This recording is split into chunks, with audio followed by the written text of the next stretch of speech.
किसी के पास किसी पुलिस ऑफिसर को कॉल आता है कि सर आपके खिलाफ कोई एफआईआर हुई है, आप एक बार पुलिस स्टेशन आ जाओ। कभी डायरेक्टली पुलिस स्टेशन मत जाओ आप, क्योंकि अगर आप डायरेक्टली पुलिस स्टेशन चले गए, जैसे हम मूवी में देखते हैं कि कई बार ना कोई पावरफुल इंसान होता है, उसके खिलाफ अगर कोई सामने खड़ा होता है मान लो लॉयर, तो उसको फोन आने लग जाते हैं कि भाई केस छोड़ दे, रहने दे, मत पड़ इन चक्करों में। तो ये रियल लाइफ में भी होता है ऐसा? लॉयर्स को धमकी मिल सकती है ऐसा आपको लगता है? यस होता है। किसी भी औरत को पुलिस सनसेट के बाद क्यों नहीं अरेस्ट करती है? वो कोर्ट में बयान देके विटनेस, उसका चैप्टर वहां पे क्लोज नहीं हुआ सर। उसकी पूरी लाइफ एक थ्रेट में चल रही होती है, कांस्टेंट थ्रेट में होती है कि कभी भी मेरे साथ वो रिवेंज पे आ सकते हैं, वेंजेस कंप्लीट करे जा सकते हैं। चाहे आपको जिंदगी में पुलिस ऑफिसर ने ना पकड़ा हो, ट्रैफिक पुलिस ने ना पकड़ा हो, पर अगर आपकी गलत शादी होगी, डिवोर्स एक सिविल लिटिगेशन है, आपके ऊपर पैकेज ऑफ केसेस आ जाएंगे जो एक साइकोलॉजिकली सोचिए आपकी कैसे कितनी इफेक्ट करेंगे आपके ऊपर। अगर मैरिटल रेप का लॉ बन गया, 80% of the men will be behind bars, jail में मिलेंगे। It is just a theory of feminist to attack the institution of marriage. आप कैसे एक्सप्लेन करेंगे फोर वॉल्स में क्या हो रहा है? Will you sign a consent letter with your wife every night? It is not possible. It cannot be proved.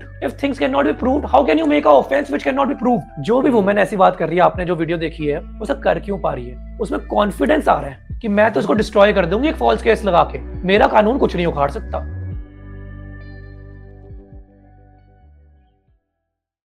तो कृष्ण जी, आपका बहुत बहुत स्वागत है आज के इस पॉडकास्ट में। बहुत बहुत शुक्रिया अपना वक्त निकाल कर आने के लिए। Thank you Ravi sir, thank you. एक बार मैं चाहूंगा आप ऑडियंस को थोड़ा अपने बारे में बता दो। Well, I am an advocate by profession and अपनी जर्नी के बारे में बताऊं तो पहले मैंने 12th करी, उसके बाद इकोनॉमिक्स ऑनर्स में आया। I wanted to be advocate from a very young age, but होता है ना जैसे कि आपके पेरेंट्स होते हैं, जब आप बड़े छोटे होते हो, 8th 9th में होते हो, आपको नहीं पता होता वो करना क्या, क्योंकि करियर की चॉइस उस टाइम पे आप 12 13 14 साल के हो, आप कुछ भी ड्रीम करते हो कि I want to be that, I want to be this. आपको प्रैक्टिकलिटी लाइफ की समझ नहीं होती। उस टाइम पे आपके पेरेंट्स का ना बड़ा रोल होता है आपकी करियर के अंदर। 8th 9th 10th क्लास के बच्चे को क्या पता, मतलब वो 14 15 साल का बच्चा है, उसने तो दुनिया देखी नहीं है इतनी। वो इन्फ्लुएंस होता है अपने हेलुसिनेशन से, फेलिसिनेशन से, या आसपास उसके कजन्स जो कर रहे हैं। और फैमिली ऑलवेज वांटेड कि मैं इंजीनियरिंग में जाऊं, एंड उसके बाद ये हुआ कि मेरे को साइंस भी दिला दी 11th 12th में, एंड मेरे को वो पढ़ी नहीं गई। ठीक है, बट एक होता है आप अच्छे नंबर ले आते हो, 92 93% ले आए, आप रट के ले आए, but you don't feel satisfaction from inside कि यार ये चीज नहीं आ रही है, मेरे लिए नहीं बनी है। मेरे फैमिली में जितने भी मेरे कजन्स हैं सारे IITians हैं, अच्छे इंजीनियरिंग कॉलेज से हैं, तो उनको भी लगा, मेरे घर वाले दे, मतलब उनकी गलती नहीं है, उनको बहुत अच्छा लगा, उन्होंने बिल्कुल सही डिसीजन लिया। उनको लग रहा है कि ये कजन्स इतना अच्छा कर रहे हैं, ये भी करके अच्छा कर लेगा। बट वो मेरी कॉल नहीं थी, मेरा मन नहीं किया। मैंने कहा, मैंने 11th 12th के अंदर जैसे भी नंबर कर लिया, फिर मैंने इकोनॉमिक्स ऑनर्स यूज करी DU से, सत्यवती कॉलेज से मैंने इकोनॉमिक्स ऑनर्स करी। एंड इन 2014 और अर्ली ऑफ 15 मैंने सेकंड ईयर या थर्ड ईयर की स्टार्टिंग में एक बुक आती थी सिंगल, DU की, लॉ फैकल्टी से मिलती थी। मैंने उसको पढ़ना स्टार्ट करा, मैंने कहा यार ये अच्छा लग रहा है पढ़ के। वो अपना होता है एक इनर कॉल होती है कि I want to be lawyer. वो करा, एंड उसके बाद लकीली फैकल्टी ऑफ लॉ का एंट्रेंस निकल गया, and I did my LLB from law centre to faculty of law DU 2016 to 19 बैच। 19 के बाद से we started our journey. Then professionally अच्छा कर रहे थे, सीनियर्स के साथ काम कर रहे थे, अपना भी कर रहे थे side by side. This Covid happen in 2020।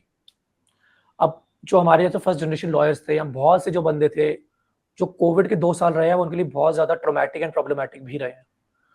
बहुत फाइनेंशियल में स्ट्रेन आया, क्योंकि इनिशियल ईयर्स में लॉ में पैसा नहीं है।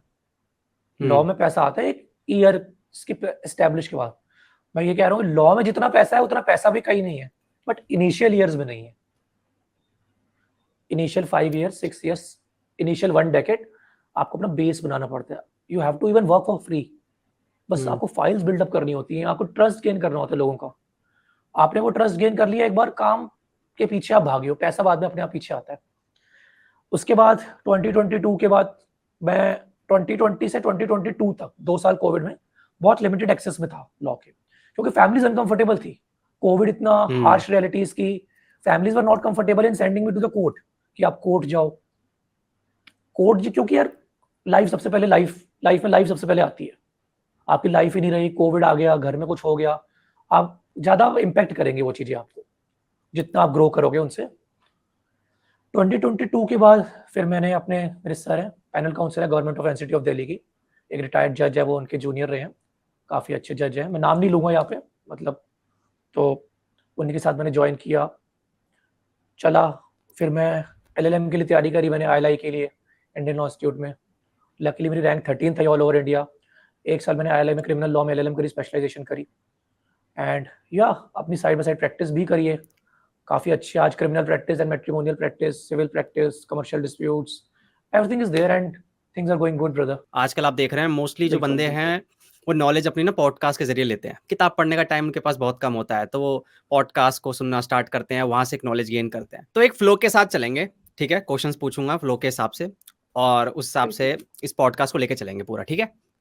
एंड मैं भी आपको बिल्कुल जो आंसर्स करूंगा वो ये नहीं करूंगा कि मैं आपको बुक्स पढ़ा रहा हूँ। I am not here teaching, मैं एक आम आदमी और एक लॉयर्स दोनों से बात कर रहा हूँ इस जरिए। सबसे बेसिक से स्टार्ट करते हैं, ठीक है?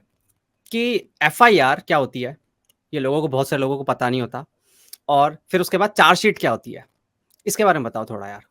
एफआईआर समझाने से पहले मैं आपको सबसे पहले समझाता हूँ कि क्राइम कैसे होता है। आप ओके। नॉर्मल लाइफ में कोई क्राइम कमिट हुआ, अब कोई क्राइम कमिट होता है तो हम सबसे पहले क्या करते हैं? पुलिस स्टेशन जाते हैं कि यहाँ पे क्राइम कमिट हुआ है, हमारे साथ कोई हादसा हुआ है, हमने पुलिस को रिपोर्ट करी। अब यहाँ पे आ जाते हैं दोस्तों ऑफेंसेस दो टाइप के, एक होता है कॉग्निजिबल ऑफेंस हमारे सीआरपीसी में, और अब बीएनएसएस के अंदर ऑफेंस को दो भागों में डिवाइड किया गया है। शेड्यूल 1 में आप देख सकते हैं cognizable offence and non cognizable offence. जो कॉग्निजिबल ऑफेंस होते हैं दोस्तों उसके अंदर एफआईआर रजिस्ट्रेशन कंपलसरी है भाई।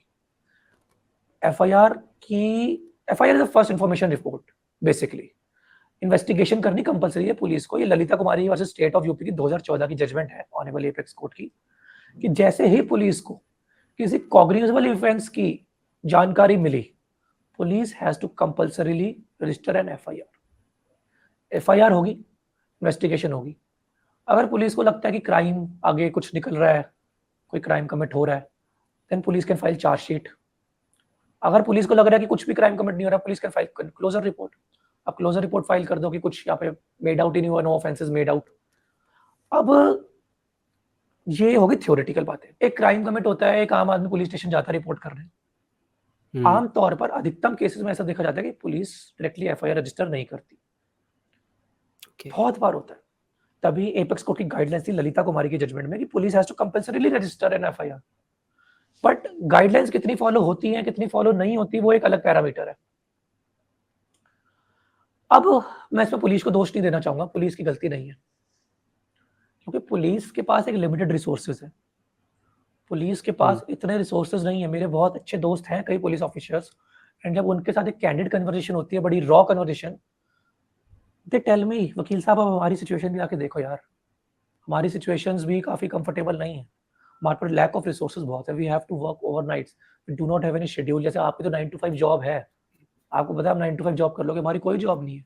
रात के 2 बजे भी एक पुलिस ऑफिसर को कॉल हो गया, दे हैव टू गो।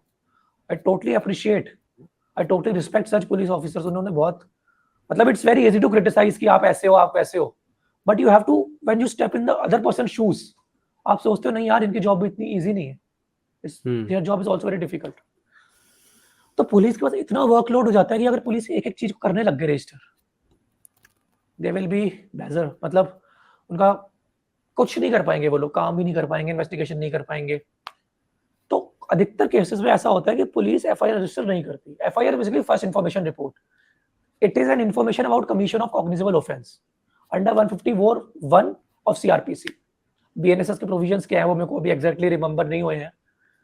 तो अब इसके बाद एफआईआर हुई आपकी। अब एफआईआर के अंदर आजकल अभी 2014 में एक जजमेंट आया था, Arnesh Kumar versus state of Bihar, बहुत फेमस जजमेंट है, अरेस्ट के ऊपर है। एक सतेंद्र अंटिल वर्सेस सीबीआई का जजमेंट भी आया हुआ है। अब ये आ जाती है अरेस्ट के बाद। इन जजमेंट्स में ये कहा गया है कि जितने भी ऑफेंस जिनकी 7 साल तक की सजा है उनमें 41A का नोटिस है। इससे आगे बढ़ने से पहले मैं आपको बताता हूँ, एफआईआर होगी, जितने कॉग्निजिबल ऑफेंस है उन्हीं में एफआईआर होती है पहली बार। नॉन कॉग्निजिबल ऑफेंस में police do not have power to investigate, they need permission from magistrate, and after having a due permission from magistrate they can investigate the offence. आप FIR non cognizable offence में नहीं कर सकते। जितने cognizable offence हुए वो हो जाते हैं आगे बेलेबल एंड नॉन बेलेबल। लोगों को डर लगता है ना आज आमतौर पे किसी को आप पूछो कि यार एफआईआर होगी हमारे खिलाफ, हम अरेस्ट हो जाएंगे, हम जेल पहुंच जाएंगे, कस्टडी में चले जाएंगे। तो सीआरपीसी के अंदर जितनी भी ऑफेंसेस जिनकी 3 साल से अधिक सजा है वो कॉग्निजेबल है। कॉग्निजेबल अगेन 2 पार्ट के, एक बेलेबल, एक नॉन बेलेबल।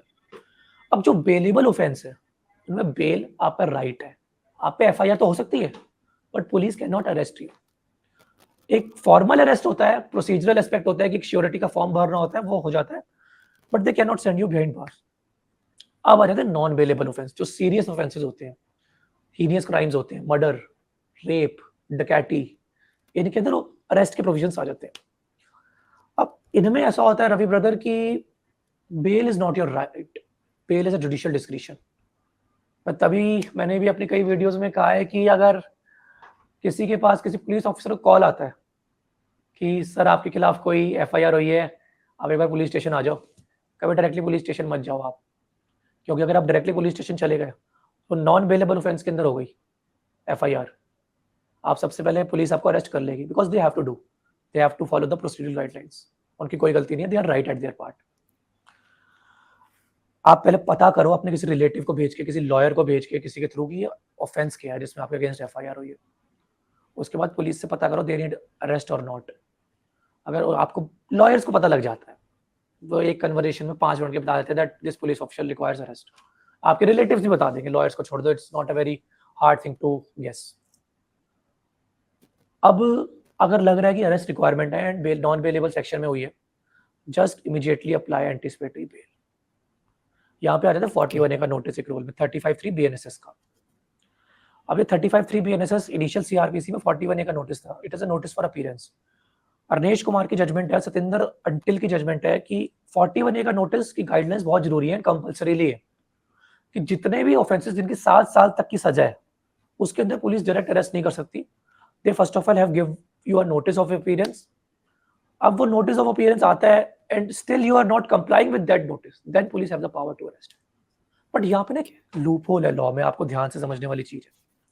यार पुलिस के पास आज भी बहुत वाइड एंड डिस्क्रिशनरी पावर्स है, पुलिस की बहुत अलग तरीके से काम करती है इंडिया में, समझ रहे हैं ना आपका कैसे बताना चाह रहा हूँ आपको। आप पुलिस के साथ कोऑपरेट नहीं करें ढंग से, कुछ भी हुआ 41A के नोटिस में पुलिस को ना सिर्फ एक राइटिंग में रीजंस रिकॉर्ड कर रहे हैं दैट ही और she is not cooperating with us in investigation, they can arrest you. जब भी नॉन बेलेबल ऑफेंसेस के अंदर एफआईआर हो, आई पर्सनली फील दैट, जितनी मैंने प्रैक्टिस करी है, जितने केसेस अभी तक देखे हैं, कि गो फॉर एंटीसिपेटरी बेल। अपनी पर्सनल लिबर्टी कोर्ट से सिक्योर कर लो आप, उसके बाद इन्वेस्टिगेशन ज्वाइन करो। आप कम से कम निश्चिंत तो रहोगे कि आप जेल में नहीं जा सकते। तो दैट्स व्हाट आई फील कि आज और आजकल तो एपेक्स कोर्ट की गाइडलाइंस है एंड कोर्ट कॉन्स्टिट्यूशन कोर्ट्स हमारे पर्सनल लिबर्टी को लेकर तो बहुत ज्यादा मतलब बहुत अवेयर है कि पर्सनल लिबर्टी इतनी इजीली आप स्ट्रेच नहीं कर सकते। अरेस्ट की गाइडलाइंस बहुत स्ट्रिंजेंट हो रही है आजकल and that is very good. Arbitrary arrest आजकल बहुत ज्यादा वाइप आउट हो रहे हैं। Still a lot need to be done, but yes, things are going on the good side. We are going on a good side. That's what I feel. क्योंकि 70 साल का आपका जो सेटअप बना हुआ है, 150 करोड़ की आबादी है, वो रातों रात तो ठीक नहीं हो सकती ना brother. It takes a lot of time and effort. But if we are going in the positive direction, I think it is very good thing also. और चार्जशीट क्या होती है फिर? चार्जशीट एफआईआर होती है 173 सीआरपीसी के अंदर, चार्जशीट के पूरे डिफाइन करे गए हैं, जो पहले वाली सीआरपीसी थी। पुलिस ने इन्वेस्टिगेशन करी, इन्वेस्टिगेशन के बाद पुलिस ने बयान दर्ज करे, सबके विटनेस के बयान दर्ज करे। पुलिस ने अपनी फाइनल रिपोर्ट सबमिट करी कि हमें ये एविडेंसेस मिले हैं, ये ऑफेंसेस मेड आउट हो रहे हैं, ये चार्जेस मेड आउट हो रहे हैं, हमें अरेस्ट चाहिए नहीं चाहिए, क्या क्या एविडेंस कलेक्ट हुए, क्या क्या डॉक्यूमेंट्री एविडेंस है। That is entirely contained in that chargesheet. वो चार्जशीट आपकी फाइल होती है कोर्ट में। कोर्ट के बाद जब चार्जशीट आती है तो कोर्ट समन इशू करती है एक्यूज्ड को, देन ट्रायल बिगिंस होती है। मैं तभी कहता हूं कि जब भी कभी आपके ऊपर एफआईआर हो जाती है, पुलिस के साथ बहुत अच्छे से कोऑपरेट करो, क्योंकि पुलिस फाइल करती है चार्जशीट, जिसे हम पुलिस रिपोर्ट भी चार्जशीट भी समझते हैं। पुलिस के पास बहुत पावर है ब्रदर। उन्होंने जो चार्जशीट में एक बार लिख दिया, जो आपकी ट्रायल चलेगी ना, उसी चार्जशीट के आधार पे ही चलेगी। हम लॉयर्स, ठीक है, we can go for further investigation under section 173(8) CrPC, हम जा सकते हैं सबसेक्शन 8 और 173, पर एक बार जो एविडेंस कलेक्ट हो गए, जो आ गया, जो चार्जशीट में आ गया, आपकी ट्रायल वहीं तक चलेगी। फिर अब पुलिस ने क्या सच लिखा, क्या झूठ लिखा, वो हम ट्रायल में करते रहेंगे। एंड इंडिया की ट्रायल बड़ी स्लो चलती है, ट्रायल में लगता है टाइम, 8 साल 10 साल। स्पीडी ट्रायल आजकल एक फंडामेंटल राइट है। एक जजमेंट आया था, आई थिंक हुसैन खातून की, speedy trial is also a part of fundamental right under Article 21 of Indian Constitution. But because of overworkload and extra occupancy, time लग जाता है। तो इसलिए मैं कहता हूँ कि पुलिस के साथ अच्छे से कोऑपरेट करो, क्योंकि उनके हाथ में चार्जशीट फाइल करनी है, पुलिस रिपोर्ट फाइल करनी है। उनकी जो इन्वेस्टिगेशन हुई, उन्होंने सब कुछ फाइल करके दिया कि सर हमको ये मिला। उसके बाद फिर बयान होंगे, क्रॉस होगा, फाइनल आर्ग्यूमेंट्स होंगे, जो भी होगा उसी चार्जशीट के आधार पे ही होगा। आप उसके बाहर तो जा नहीं सकते। तो इसीलिए always cooperate with police officers in investigation. अभी आप बोल रहे हैं ना बीएनएस और बीएनएसएसएस, तो इसकी जरूरत ही क्यों पड़ी? आईपीसी और सीआरपीसी को रिप्लेस करके ये सब क्यों आया है? बीएनएस क्यों आया है? आपने काफी अच्छा क्वेश्चन पूछा है। एंड जो मैं फील करता हूं, इसका कोई एक आंसर नहीं है। एक जो गवर्नमेंट आंसर दे रही है that we are moving from colonial era to the new era, but इसके साथ काफी कंफ्यूजन्स भी क्रिएट हुई है। सिंबलाइजेशन समझते हो आप? सिंबलाइजेशन बहुत इंपैक्ट करती है। बिल्कुल। कि आज आप भारतीय नागरिक सुरक्षा संहिता, ये सीआरपीसी जैसे पहले था उसको रिप्लेस कर रहा है। And IPC, Indian penal code, भारतीय न्याय संहिता। पहले हम पिनल प्रोविजंस पे से थे, अब हम न्याय की तरफ बात कर रहे हैं। ठीक है, ये गवर्नमेंट ने जो दिया है, बट अगर एक रियलिटी हम बात करें दूसरी साइड, तो 83% लॉज बिल्कुल सेम है। और जो चेंजेस आए हैं वो ऑलरेडी सुप्रीम कोर्ट के जजमेंट के अंदर चेंजेस आ गए थे। जैसे 497 आईपीसी एडल्ट्री था, वो जोसेफ शराइट के जजमेंट में वो हटा दिया। या फिर पॉक्सो के अंदर कंसेंट की एज 15 से पहले 18 हो गई थी, उसको मतलब 376 में उसको 18 कर दिया। तो ये सब चेंजेस ऑलरेडी हो रखे थे, बट एक उनको मॉडिफाई किया गया है, जो आई फील, एंड मुझे भी पर्सनली ऐसा फील होता है कि इतने चेंजेस की जरूरत थी नहीं। इनको एक छोटी अमेंडमेंट करी जा सकती थी, क्योंकि बिल्कुल ही नया करना, बीएनएस करना, सीआरपीसी करना एंड बीएनएसएस करना, सॉरी, बिल्कुल कंफ्यूजन ज्यादा क्रिएट कर रहा है। तो I disagree with this move of government कि ये इसकी जरूरत नहीं थी। पहले भी अच्छा चल रहा था। जो उनमें चेंजेस बुलाए गए हैं ऑलरेडी, वो चेंजेस आप उसमें कर ही सकते थे। ज्यादा फर्क कुछ हुआ नहीं है, ग्राउंड रियलिटी में कुछ इतना फर्क नहीं हुआ। सेक्शंस की नंबरिंग बदल गई है, आगे पीछे हो गए हैं। कुछ सिंप्लीफाई हुआ कुछ?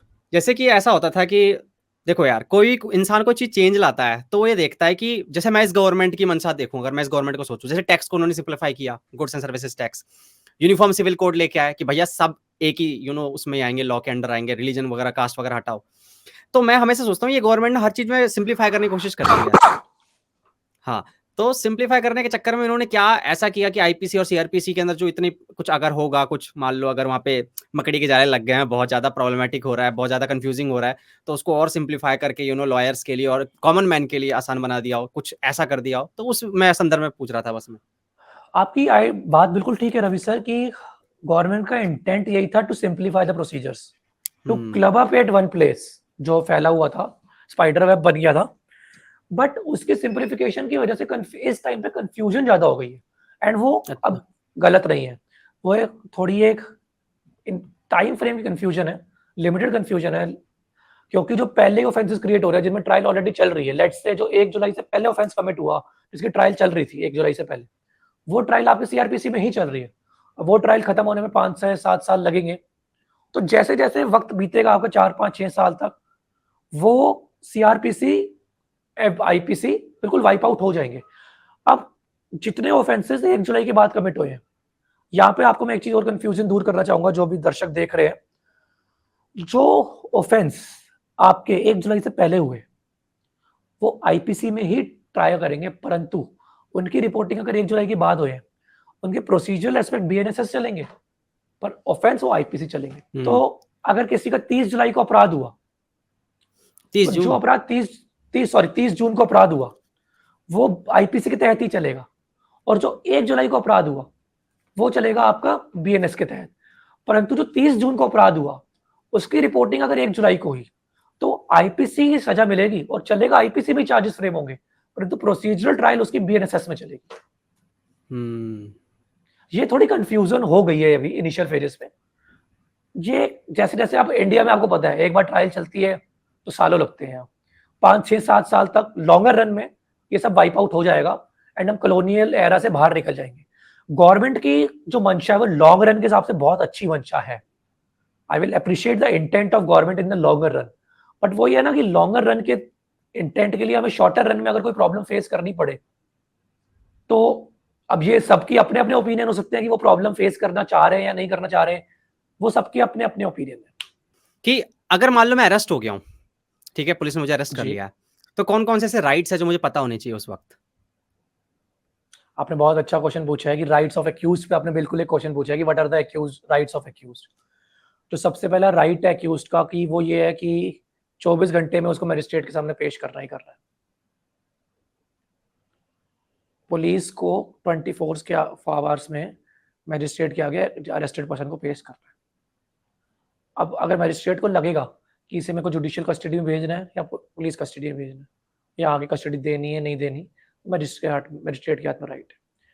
ये सब प्रोविजंस हमारे सीआरपीसी में क्यों लाए गए हैं? ताकि पुलिस की पावर लिमिटेड रहे।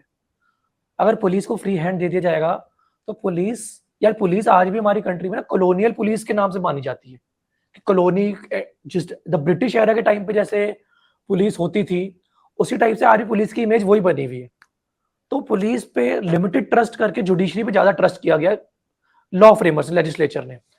तो इस वजह से ये तो ये प्रोविजंस आया एंड दूसरा आया है कि a person can not be compelled to give evidence against him, you can not be force. Article 23 of Indian constitution, no person accused of an offence can be force to give evidence और testimony against themselves. एक नंदिनी संपत्ति की judgement भी आई थी, इसके अंदर भी ये था कि यहाँ पे आपको मैं बहुत अच्छी चीज बताना चाहता हूँ। जैसे नार्को वो होते हैं आपके polygraphic test and narco test, आपके हाँ, लाइट नार्को डिटेक्टर टेस्ट, वगैरह, हाँ, लाइट डिटेक्टर टेस्ट, आर्टिकल 23 से ही इनका ज्यूरिस्प्रूडेंस आता है। A person can not be compelled to give evidence against themselves. आपको फोर्स नहीं कर सकते आपके अपने आप के अगेंस्ट एविडेंस देने के लिए। 313 जो सीआरपीसी होती है इसके अंदर जो अक्यूज्ड के बयान होते हैं वो ओथ पे नहीं होते, क्योंकि person can not be compelled. Accused person को आप कंपेल नहीं कर सकते। It is upon the prosecution to establish the offence beyond reasonable doubt. अगर प्रोसिक्यूशन ऑफेंस एस्टैब्लिश कर पा रहा है beyond reasonable doubt, then accused will be convicted, otherwise accused will be acquitted। अब आपके जो क्वेश्चन पूछा आपने, काफी अच्छा क्वेश्चन पूछा कि accused के राइट्स क्या है। मेडिकल एग्जामिनेशन का राइट है लेडीज के अंदर। अब जैसे हीनियस ऑफेंसेस होते हैं, रेप्स के होते हैं, हर की इनका मेडिकल एग्जामिनेशन कंपलसरी है accused का। इससे ये फायदा होता है पता लगाने का कि कोई उससे मारपीट तो नहीं हुई इंटेरोगेशन के दौरान, उसको कोई फिजिकल पुलिस कस्टडी में उसके साथ कोई किसी भी तरीके से फोर्स ना यूज किया गया हो। ये सब राइट्स हैं जो लेजिस्लेचर ने फ्रेम किए हुए हैं। और you have the right to consult lawyer of your choice, you have to right to know the grounds of arrest. Police आपको अरेस्ट करती है तो पुलिस को आपको बताना पड़ेगा कि किस किस प्रोविजन में अरेस्ट कर रहे हैं आपको। They can not just arbitrarily arrest you in any provision. तो these are the rights which are given to every kind of accused person. क्योंकि यार आर्टिकल 21 का जो राइट टू लाइफ है ये बहुत वाइड है एंड पर्सनल लिबर्टी के बुक सबके लिए वैलिड है। Right of free legal aid, right of free trial. मान लो मैंने इस पेन से मारा किसी को, ठीक है, और मैंने इसको पेन को छुपा दिया, ठीक है, ठीक है, तो क्या मुझे पुलिस थप्पड़ अप्पड़ मार के या फिर लाठी डंडे से मार पीट के मुझे पूछ सकती है कि पेन कहाँ है, छुपा, बता बता पेन कहाँ छुपाया, बता, नो, जिससे तूने मारा है? दे can not you force. IPC section 330 पढ़िए आप। पुलिस अगर आपके साथ फोर्स यूज करती है कस्टडी के टाइम पे तो इट्स एन ऑफेंस। पुलिस आपसे इंटेरोगेशन कर सकती है, पूछ सकती है, सवाल जवाब कर सकती है। दे कैन नॉट यूज फोर्स। ये थ्योरेटिकल है, लाइफ में क्या होता है, प्रैक्टिकल सिनेरियोज में बहुत कुछ होता है, ठीक है, बट लॉ के हिसाब से police can not use force. But कई बार हमने कस्टडियल वायलेंस के केसेस देखे, कस्टडी में वायलेंस होती है, कस्टोडियल डेथ्स होती है कि बंदे अरेस्टेड थे, कस्टडी में डेथ हो गई, मारपीट हुई उनके साथ। आपने भी सुने होंगे ऐसे केसेस की कस्टोडियल डेथ्स होती है। But legally speaking police cannot use force against you, they have to find evidence। जो कन्फेशंस समझ होती हैं वो कोर्ट में टैली करी जाती हैं, क्योंकि 161 के जो बयान होते हैं पुलिस में, उनको इतनी मान्यता नहीं दी जाती है कोर्ट में, क्योंकि पुलिस के ऊपर आज भी लेजिस्लेचर ने इतना ट्रस्ट प्लेस नहीं करा। पुलिस किस तरीके से काम करती है, सर किसी को 2 थप्पड़ मार के कुछ लिखवा लिया हो तो लिख देगा सर, बिल्कुल। कौन नहीं लिखेगा। तो ये सब जो प्रोविजंस बने हुए हैं, एंड सबसे बड़ी चीज जो ट्रायल होती है ना कोर्ट में सर, उसके लिए एक सीआरपीसी है। ट्रायल कैसे चलेगी, चार्जेस फ्रेम होंगे, एक्विटल होगा, आर्ग्यूमेंट्स होंगे, क्रॉस होंगे, सबके लिए प्रोविजन बना हुआ है प्रोसीजरल एस्पेक्ट। पर इन्वेस्टिगेशन कैसे होगी पुलिस के लिए कोई प्रोसीजरल एस्पेक्ट नहीं है। पुलिस इन्वेस्टिगेशन तो अपने तरीके से करेगी। अब उसके अंदर नेचुरल जस्टिस के रूल फॉलो कर रही है, नहीं कर रही है, यहाँ पे कोर्ट्स के स्क्रूटनाइज में आना बहुत जरूरी हो जाता है, क्योंकि कोर्ट स्क्रूटनी नहीं करेंगे तो जो इंडिविजुअल्स हैं, फेक एनकाउंटर्स होते हैं, फेक एनकाउंटर्स के केसेस सुने होंगे आपने, तो we can not rule out all the possibilities, that's why judiciary come into picture. कई बार मूवीज में आपने देखा होगा कि बंदे को दबा के भाई लाठी चार्ज एकदम पीटा जा रहा है, कैद कर रखा है बिल्कुल उसको, ऐसा जब होता मार है, उड़ रहे हैं। बिल्कुल तो I totally agree with you, हमारे दिमाग में डर बैठ ये जाता है। इलीगल है। बिल्कुल सर, देखो आज भी होता तो बहुत कुछ है, सर, एंड पुलिस की जॉब भी इजी नहीं है। अगर हम बोले ना पुलिस ऐसा कर रही है, पुलिस की जॉब भी इजी नहीं है। What kind of people they deal with, they are dealing with murderers, gangsters, dacoits, उनको उन लोगों से सबसे पहले डील करना है। मैं तो बहुत रिस्पेक्ट करता हूं कि पुलिस की जॉब बिल्कुल इजी नहीं है भाई। We are working in we lawyers are working in a very sophisticated place. हम कोर्ट्स में जा रहे हैं, हमारे पास प्रोटेक्शन है, सब कुछ है, बट उनके पास उतनी नहीं है। उनको 1-on-1 फेस करना है उसको। अब ये जो मर्डरर्स मेंटालिटी के लोग हैं, क्रिमिनल मेंटालिटी के लोग हैं, आपको लगता है कि वो इतने सीधे तो है नहीं, समझ रहे हो ना, कि बिल्कुल प्यार से वो समझ जाए। उनको समझाने के लिए दूसरे तरीके भी अपनाने पड़ते हैं। तो that's why police have to do all this. But फिर हमारा लॉ आ जाता है कि we have to theoretically follow all that law, we can not go like that. अभी आपने एक बात बोली कि आपको प्रोटेक्शन मिलती है। जैसे हम मूवी में देखते हैं कि कई बार ना कोई पावरफुल इंसान होता है, उसके खिलाफ अगर कोई सामने खड़ा होता है मान लो लॉयर, तो उसको फोन आने लग जाते हैं कि भाई केस छोड़ दे, रहने दे, मत पड़ इन चक्करों में। तो ये रियल लाइफ में भी होता है ऐसा? लॉयर्स को धमकी मिल सकती है, ऐसा आपको लगता है? यस, होता है, बिल्कुल होता है सर। सबसे ज्यादा थ्रेट में तो लॉयर्स तो बाद में आते हैं। हम लॉयर्स को अगर 0.0001% होता है, तो सबसे ज्यादा थ्रेट में होती है विटनेस। सबसे ज्यादा जिसकी जान खतरे में होती है वो होती है विटनेस की, ना कंप्लेनेंट की। अब एक्यूज है उसको तो आप छोड़ दो, उसकी तो कंप्लेंट हो रखी है उसके खिलाफ, वो तो जेल में है या फिर उसके खिलाफ ट्रायल चल रही है, बेल पे भी है। अब कंप्लेनेंट ने तो कंप्लेंट कर दिया, उसके बयान हो गए। अब आ गए विटनेस, कहीं मर्डर हो रहा था, आपने वो देख लिया, आपने कह दिया सर हाँ एक्स इंसान ने वाई इंसान को मारा है, आपने बयान दे दिए, एक्स इंसान तो जेल में गया। तो एक्स जो इंसान है वो अपनी पूरी पावर, अगर यहाँ पे एक्स इंसान लेट्स अज्यूम कोई बहुत ज्यादा पावरफुल इंसान है, वो तो अपनी पूरी पावर, पैसा, सब कुछ लगा देगा इस विटनेस को हटाने के लिए, ताकि ये विटनेस ना आ पाए। विटनेस हॉस्टाइल हो जाती है काफी बार। तो इसीलिए विटनेस प्रोटेक्शन स्कीम आई थी, महेंद्र चावला की एक जजमेंट आई थी एपेक्स कोर्ट की, जिसमें उन्होंने विटनेस प्रोटेक्शन स्कीम 2018 को वैलिडेट किया था सुप्रीम कोर्ट ने, क्योंकि फिटनेस सबसे ज्यादा वल्नरेबल चीज है किसी भी ट्रायल में। कोर्ट में आप जाते हैं ना, आप देखो वल्नरेबल विटनेस डिपोजिशन कॉम्प्लेक्स बने होते हैं, ताकि विटनेस के अलग से बयान हो पाए। विटनेस की लाइफ सबसे ज्यादा थ्रेट में होती है, विटनेस को प्रोटेक्शन प्रोवाइड करना। आज भी कंट्री में बहुत सारे जो विटनेसेस होते हैं, they back out from the fear, they get hostile, because उनको ऐसा लगता है कि यार हम इस चक्कर में पड़ रहे हैं, कल को हमारे साथ अगर कुछ हादसा हो गया, हमारी जान कौन बचाएगा। थ्रेट्स आते हैं विटनेस को ल्यूक्रेटिव ऑफर्स तक दिए जाते हैं, आप हॉस्टाइल हो जाओ, आप आओ मत। काफी केसेस में तो विटनेस के मर्डर्स तक भी देखे जाते हैं, आपने देखा हो। तो witness is the most important thing in any criminal trial. अब विटनेस के अंदर भी फिर आगे फर्दर सब क्लासिफिकेशन आ जाती है कि वो इंटरेस्टेड विटनेस है, उस विटनेस की क्रेडिबिलिटी क्या है, आप उस विटनेस की स्टेटमेंट पे क्रेडिबल, आप उस पर रिलाई कर सकते हो कि नहीं कर सकते। क्योंकि क्रिमिनल ट्रायल में जब कन्विक्शन होता है ना सर, तो किसी इंसान की लाइफ दाव पे लग जाती है, बिल्कुल। किसी इंसान की लाइफ खत्म हो जाती है। एंड क्रिमिनल ज्यूरिस्प्रूडेंस का जो फंडामेंटल है इंडियन क्रिमिनल ज्यूरिस्प्रूडेंस में, दैट 100 कल्प्रिट्स में गो free but one innocent should not be punished. 100 अपराधी चले जाएं पर एक निर्दोष को सजा नहीं होनी चाहिए। जब कन्विक्शंस होती हैं तो बहुत ज्यादा सोच समझ के सारे एविडेंस को इकट्ठा रख के करी जाती है। तो जो विटनेस है उसको भी देखना पड़ता है कि ये विटनेस क्रेडिबल है, रिलायबल है कि नहीं है, ट्रस्टेबल है कि नहीं है, या फ्रेम्ड विटनेस है, या कोई उसका भाई बंधु है।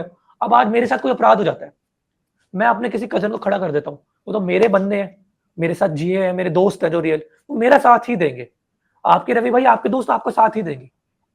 बट इसका मतलब ये भी नहीं है कि if they are with me then they are always interested witness. That doesn't mean their witness can also be tried, also be admitted, their evidence.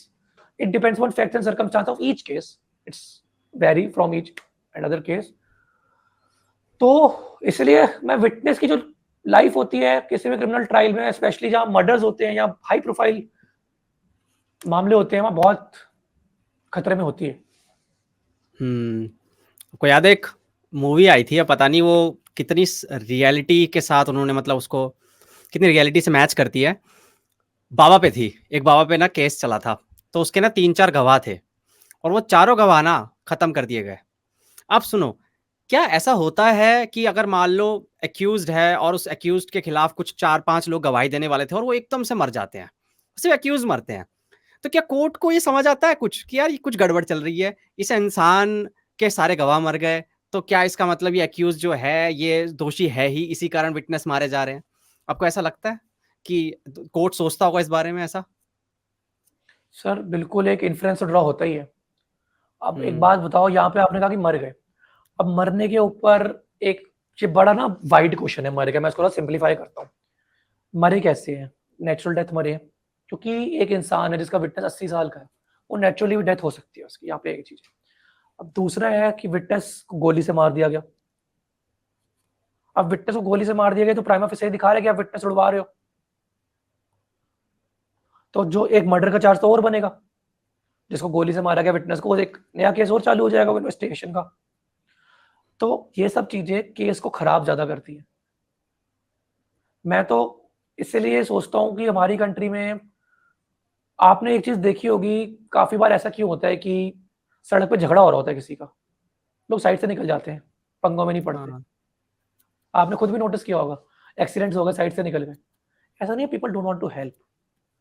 लोग सोचते छोड़ यार, अपने को क्या मतलब है, पता नहीं क्या चल रहा हो क्या ना चल रहा हो, कल को इनका समझौता हो गया, फिर कोर्ट कचहरी में हम पढ़ते रहेंगे, हमारे को समन आते रहेंगे। लोग अपनी लाइफ प्रोटेक्ट कर रहे होते हैं, क्योंकि विटनेस सबसे ज्यादा थ्रेट में होता है। बहुत थ्रेट्स आते हैं सर। सिर्फ बोलना कि कोर्ट में बयान देना है, एंड जिस इंसान पे थ्रेट आया हुआ है कि तू बयान दे, को ठोक देंगे गोली से, उसकी मेंटल सिचुएशन समझो सर। उसने बयान दे दिया, उसकी लाइफ वहां पे खत्म नहीं हुई ना। जो कल्प्रिट है वो अंदर चला गया, कन्विक्शन हो गया। यार जो अंदर है उसको तो पता है मेरी लाइफ इंप्रिजनमेंट है, मेरी पूरी जिंदगी यही है। उसका गैंगस्टर है वो, उसका बाहर गैंग ऑपरेट चल रहा है। कि हाइपोथेटिकल सिनेरियो समझा रहा हूँ। विटनेस को 20 साल बाद, 5 साल बाद, 6 साल बाद कभी भी अटैक करा दे, वो कोर्ट में बयान दे के विटनेस, उसका चैप्टर वहां पे क्लोज नहीं हुआ सर। उसकी पूरी लाइफ एक थ्रेट में चल रही होती है, कांस्टेंट थ्रेट में होती है कि कभी भी मेरे साथ वो रिवेंज पे आ सकते हैं, वेंजेस कंप्लीट करे जा सकते हैं। इसलिए विटनेस बहुत ज्यादा वल्नरेबल है। लोग इसलिए भागते हैं, भैया हमारा कोई मतलब नहीं है, हम हाथ जोड़ते हैं, आप अपना आपस में समझा दें, हमें नहीं पढ़ना आपके चक्करों में। ऐसा नहीं है that people don't want justice. It's like people don't save themselves, their family first. Everyone will do that. मैं भी होऊंगा, आप भी होगा, आप भी करोगे। That's the thing. तो कोर्ट सिक्योरिटी नहीं दे सकता? जैसे मान लो 2 पुलिस वाले लगा दिए कुछ समय के लिए उनके घर बिल्कुल के होता है, बाहर, उनकी मिलती है। सेफ्टी के लिए। 2018 की witness compulsory witness protection scheme में है सिक्योरिटी वगैरह प्रोवाइड करने का प्रोविजंस है। इसका खर्चा कौन उठाता है? गवर्नमेंट सरकारी पैसे पे जाता है ओके। सर। क्योंकि एक मैं आपको और चीज बताता हूँ यहाँ पे, आपने बड़ा अच्छा क्वेश्चन पूछा। कोई भी क्राइम कमिट होता है, कोई क्राइम कमिट हुआ, पुलिस को रिपोर्ट करी, जो ऑफेंसेस होते हैं it is versus state, state versus X Y Z person, state versus X Y Z होते हैं। स्टेट केस करती है, क्योंकि a crime committed is committed against state. जो थ्योरेटिकल हाँ। ज्यूरिस्प्रूडेंस है वो ये कहता है कि जो क्राइम हुआ है वो एक इंसान के साथ नहीं हुआ, इंसान के साथ तो हुआ ही हुआ है, कंप्लेनेंट है वो, परंतु it's more of against the state. State की जिम्मेदारी है हमेशा नागरिक को सुरक्षा देना, आपको मेरे को प्रोटेक्ट करना स्टेट की जिम्मेदारी है। तो अगर आपके यहाँ मेरे साथ कोई अपराध हो जाता है तो स्टेट करेगी। अब स्टेट को बैलेंसिंग रोल करना पड़ता है। विक्टिम प्रोटेक्शन स्कीम, विक्टिम के राइट्स भी देखने हैं, एक्यूज के राइट्स भी देखने हैं। फॉल्स केस तो नहीं हो रहा, किसी को आपने झूठी कंप्लेंट तो नहीं कर दी, आपने उसको फंसा दिया हो, आप वेंजेस में आ गए हो। तो state has to be a balancing rights. Article 21 right to life of the victim and right to life and personal liberty of the accused should be protected.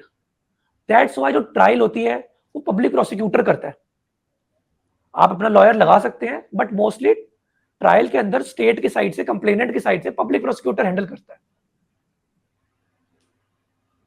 And accused अगर देखो, एक्यूज तो कोई भी lawyer अपने budget के हिसाब से afford कर सकता है। If he can afford a very top shot lawyer, he will afford that. But there are some kind of accused जिनके पास बिल्कुल गरीब लोग हैं, पैसे नहीं है लॉयर अफोर्ड करने के लिए भी। अब स्टेट उनको फ्री लीगल एड देगी।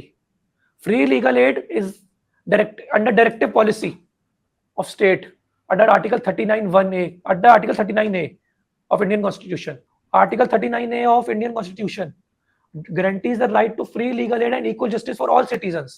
एक गरीब आदमी जो लॉयर अफोर्ड नहीं कर सकता, सरकार उनको लॉयर देगी। स्टेट की जिम्मेदारी है सब नागरिकों को प्रोटेक्ट करना। We are the citizens of the state. State has the right to protect all of us, even the victim, even the accused, even the witness. That's called justice. We are moving toward justice. हमारा criminal justice administration जो system है वो सबको protect करता है, victim को भी, आपके एक्यूज्ड को भी, और पार्ट ऑफ फ्री विटनेस को भी। They are all the part of fair trial. अब ये बताओ कि किसी भी औरत को पुलिस सनसेट के बाद क्यों नहीं अरेस्ट करती है? आपने काफी अच्छा क्वेश्चन पूछा। ये सेक्शन 46 ऑफ सीआरपीसी में आता है। जो सबसे बड़ा रीजन है यार, is to protect the modesty of a woman. And ये बहुत जरूरी प्रोविजन है, क्योंकि आपने किसी, ऐसा नहीं है कि अरेस्ट कर नहीं सकती। यहाँ पे आप सेक्शन 46 सब सेक्शन 4 पढ़िए, सेव इन एक्सेप्शनल सर्कमस्टांसेस। इस वर्ड को जरा जोर से पढ़िए, save in exceptional circumstances no women shall be arrested after sunset and before sunrise. कि सनसेट या सनराइज से पहले अरेस्ट नहीं होगी। And where such exceptional circumstances exist, the women police officer shall, by making a written report, obtain the prior permission of judicial magistrate of the first class within whose local jurisdiction the offense is committed or the arrest is to be made. ऐसा नहीं है कि arrest कर ही नहीं सकते। अब आपको लग रहा है कि किसी वुमेन ने मर्डर किया, डकैती करी है, कोई हीनियस क्राइम किया, अब इसके अंदर वो भाग सकती है। You have to arrest, but only a women officer can arrest that women, क्योंकि इसके अंदर उस वुमेन की डिग्निटी प्रोटेक्ट करनी भी जरूरी है हमें। यहाँ पे still save in exceptional circumstances जो वर्ड दिया हुआ है, इसने बहुत एम्बिट पावर दे रखी है। It's not like a man can arrest a women. यार आपको वुमेन की प्रोटेक्शन की तो जरूरत है ना। आपको क्या पता सच्ची कंप्लेंट है, झूठी कंप्लेंट है, वो तो ट्रायल में पता लगेगी। आप किसी को भी उठा लो, कोई वुमेन रात को 10 बजे अपने घर में है, 12 बजे अपने घर में है, उनकी प्रोटेक्शन भी तो जरूरी है। हमारी कंट्री में वुमेन के अगेंस्ट बहुत क्राइम्स होते हैं, तो इसलिए प्रोटेक्ट करने के लिए वुमेन को ये प्रोविजंस दिए हुए हैं। अब इनके प्रोविजंस का जो ग्रैंड नॉर्म है, ये कहां से डिराइव होते हैं मैं बताता हूँ। They derive from article 15 of Indian constitution. 15(3) पे आते हैं हम कि कोई भी जो लॉ है वो कास्ट, सेक्स, जेंडर के बेस पर डिस्क्रिमिनेशन नहीं कर सकता। परंतु लॉ मेकर्स ने हमारी कंट्री के अंदर सिचुएशन देखी, nothing in this article shall prevent the state from making any special provision for women and children. जिस टाइम पे ये लॉज बने हुए थे उस टाइम पे, और आज भी we can not deny this thing that women and children are vulnerable section in the society. Lot of crime happen against women and children. To protect them, these special provisions were given. We have to ensure the dignity of women also. हम मर्दों का क्या फिर? हमारे पर जो false cases लग जाते हैं और उसके बाद हम भी कहीं के नहीं रहते, हमारी भी इज्जत होती है, हमारे भी मेंटल हेल्थ होता है, हमारे फैमिली फ्रेंड्स हमें छोड़ जाते हैं जब हम पे फॉल्स केसेस लगते हैं, उसका क्या? ऐसा क्यों हो रहा है? कि फॉल्स केसेस हमें देखने को मिल रहे हैं, बहुत तेजी से बढ़ रहे हैं, बहुत तेजी से, बहुत ज्यादा तेजी से डेटिंग ऐप स्कैम्स चल रहे हैं, कंसेंसुअल सेक्स रेप में कन्वर्ट हो रहा है। बहुत अच्छा क्वेश्चन उठाया आपने।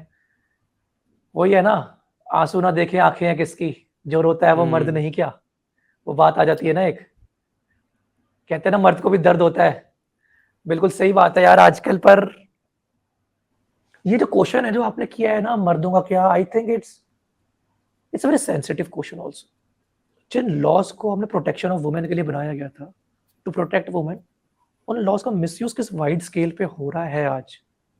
We can not shut blind eye upon that. किसी को भी आज सबसे बड़ी प्रॉब्लम कहां पे है पता है? आपको चलो 498 ए की बात करता हूं, मैं 376 पे बाद में आऊंगा। 498 ए क्यों लाया गया था? 498 A was given to protect married women from cruelty in her matrimonial home. It was framed in 1984। 1984 की जो सिचुएशन थी, सोसाइटी की सिचुएशन थी उस टाइम पर, जो वुमेन की सिचुएशन थी, और we are almost 2025 in 2025, just 3-4 months left. आज की सिचुएशन में बहुत फर्क है। जो टूल एक प्रोटेक्शन का टूल था, आज वो एक हैरेसमेंट एंड एक्सटॉर्शन का टूल बन चुका है। 498A is a tool for extortion. I am not saying this thing. मैं आपको जजमेंट बताता हूं। अरनेश कुमार की जजमेंट पढ़िए, अरनेश कुमार स्टेट ऑफ बिहार की जजमेंट पढ़िए आप। उसमें एपेक्स कोर्ट ने खुद लिखा है कि मोस्ट, मैं आपको रुकिए, मेरे सामने जजमेंट पड़ी हुई है, just give me 1 minute, open करके पूरी लैंग्वेज बताता हूं आपको एपेक्स कोर्ट की लैंग्वेज क्या है। And apex court has used a very strict language. Calcutta high court ने अभी लास्ट ईयर एक जजमेंट दी है 2023 अगस्त से सितंबर में, that some women have unleashed legal terrorism. Extortion का धंधा बन गया। इट इज, मैं ऐसा क्यों हो रहा है इस पे आता हूं। पहले आपको एक बारी अरनेश कुमार की जजमेंट के कुछ वर्ड्स दे दूं मैं आपको। द इंस्टीट्यूशन ऑफ, पढ़िए इसको, देखिएगा आप, जजमेंट पढ़ सकते हैं, it's freely available. The institution of marriage is greatly revered in this country. Section 498 of the IPC was introduced to avoid object to combat the menace of harassment to a woman at the hand of her husband and his relatives. The fact that 498 is cognizable and non-bailable has left into a dubious place of pride amongst the provisions that are used as weapon rather than shield by disgruntled wives. Court की language है, it's not my language. Court अपने judgement में बोल रहा है that it is used as a weapon rather than shield by disgruntled wives. The simplest way to harass is to get the husband and relative arrest under this provision. और भारतीय न्याय संहिता introduce हुई है, अभी कुछ ज्यादा चेंजेस भी नहीं आई है। तो अरनेश कुमार जी की जजमेंट आई है, उसके बाद से डायरेक्ट अरेस्ट रुक गए थे 498 के अंदर, गाइडलाइंस आ गई थी। आप यहाँ पे राइट ऑफ वुमेन की बात करते हैं। मैं आपसे एक चीज पूछना चाहूंगा रवि भाई, एक बात का बताइए, जो 498 के प्रोविजंस में सबसे ज्यादा, अगर आज आप गूगल कर लोगे ना कि what is the most misuse provision in the country, 498 IPC. आपसे मैं एक चीज पूछता हूं, आपसे मैं सबसे पूछता हूं, मतलब it's a very general thing. 498 के अंदर जो मदर इन लॉज को फेक केसेस में उठा लिया जाता था, अरेस्ट 2014 से पहले तो डायरेक्ट अरेस्ट थे, सिस्टर इन लॉज को, क्या वो वुमेन नहीं होती थी? हम वुमेन राइट के अंदर इतना ही वुमेन कर रहे थे कि हम वाइफ को ही वुमेन समझते थे, बाकी वुमेन को हम वुमेन नहीं समझते थे। Mother in laws were not women, आपके sister in laws were not women, only wife were women. अब समझ रहे ना, दिस लॉ का इंटेंट बिल्कुल ठीक था, बट ये किस फेयर में चला गया? It's a tool for harassment. और क्यों हो पाया इसका?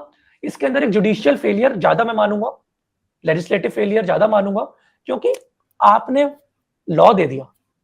यार लॉ कब बनता है ना, law is always framed with the balancing of powers.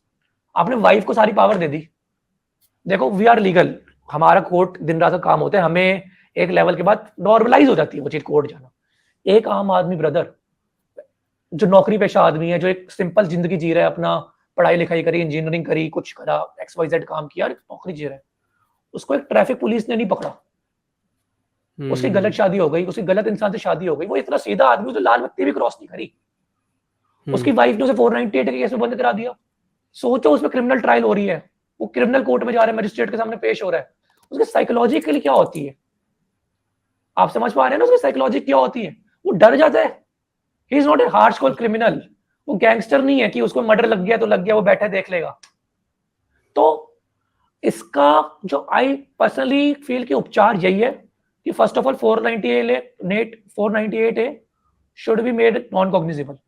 इसको नॉन कॉग्निजेबल एंड बेलेबल करो। ये नॉन बेलेबल था, सबसे ज्यादा अरेस्ट के प्रोविजंस वहां आ जाते थे। नंबर 2, जो फॉल्स केस हो सीधा उनको भी बुक करो आप it's not about miss use of 498 या 376 एनी लॉ। लोगों की हिम्मत कैसे हो पाती है हमारी कंट्री में किसी को फॉल्स केस में बुक करने की?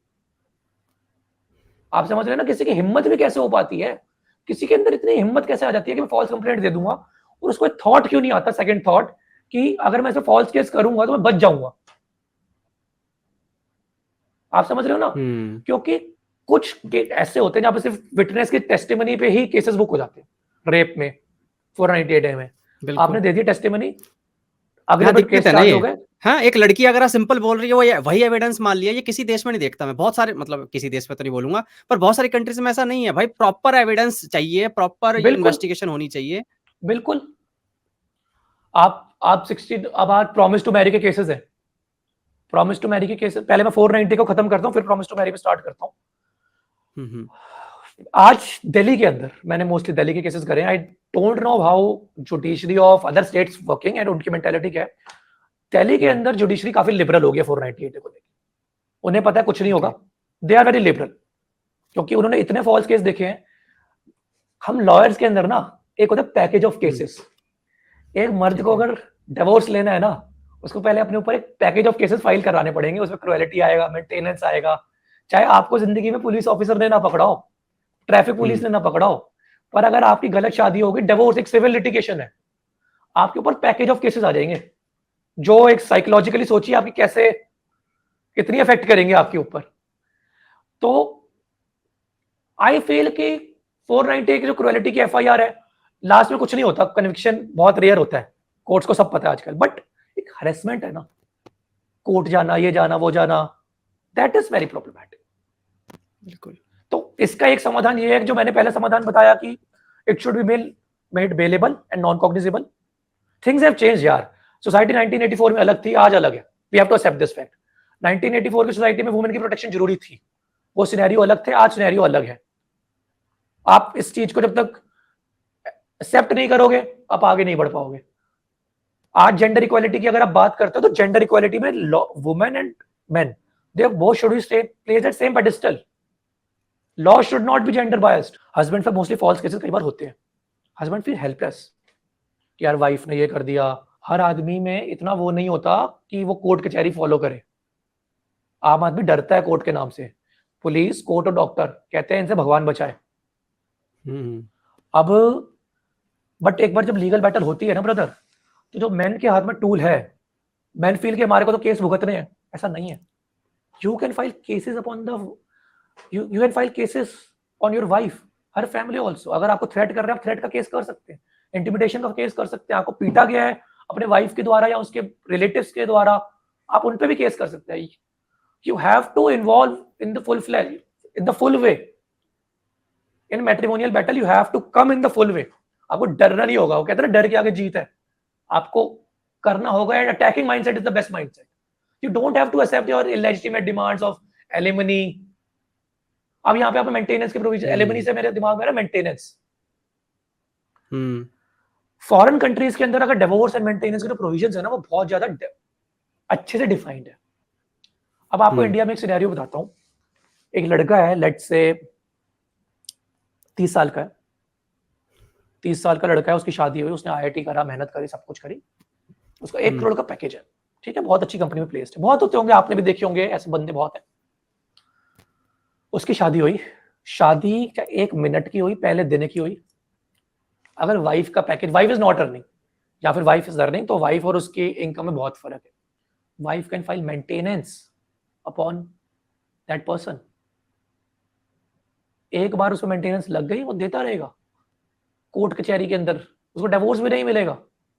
क्योंकि जो लिटिगेशन होती है ना, डिवोर्स की लिटिगेशन, इनके अंदर मेंटेनेंस की प्रोसीडिंग सबसे ज्यादा इंपॉर्टेंट प्रोसीडिंग्स होती है। एक हस्बैंड पे अगर आज अच्छी खासी मेंटेनेंस फिक्स हो गई, उसकी वाइफ उसको डिवोर्स ही नहीं देगी। आप समझे हो रहे ना बात को? आज एक हस्बैंड है, अच्छा खासा अर्न कर रहा है, उस पर लेट से 50,000 महीने की मेंटेनेंस फिक्स हो गई, उसकी वाइफ क्यों देगी डिवोर्स उसे ब्रदर? उसे पता है मैं तो लंबा स्ट्रेच करूंगी, I am getting a monthly allowance, why I will give divorce? या तो एक्सॉर्बिटेंट एलिमनी की डिमांड करेगी, या मुझे 1 करोड़ 2 करोड़ कुछ भी XYZ अमाउंट। यहाँ पे अगर लड़की उतना अर्निंग नहीं है तो लेट्स से अगर लड़की भी 1 करोड़ के आसपास कमा रही है, लड़का भी 1 करोड़ के आसपास कमा रहा है, तो मेंटेनेंस नहीं मिलेगी। Courts are very nowadays evolving in this provisions. बहुत गलत प्रोविजंस है हमारी कंट्री में यार, बहुत मेंटेनेंस के लॉज।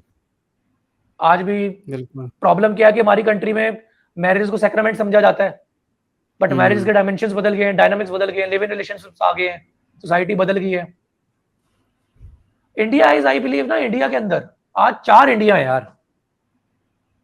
एक इंडिया में, एक इंडिया नहीं 4 इंडिया है।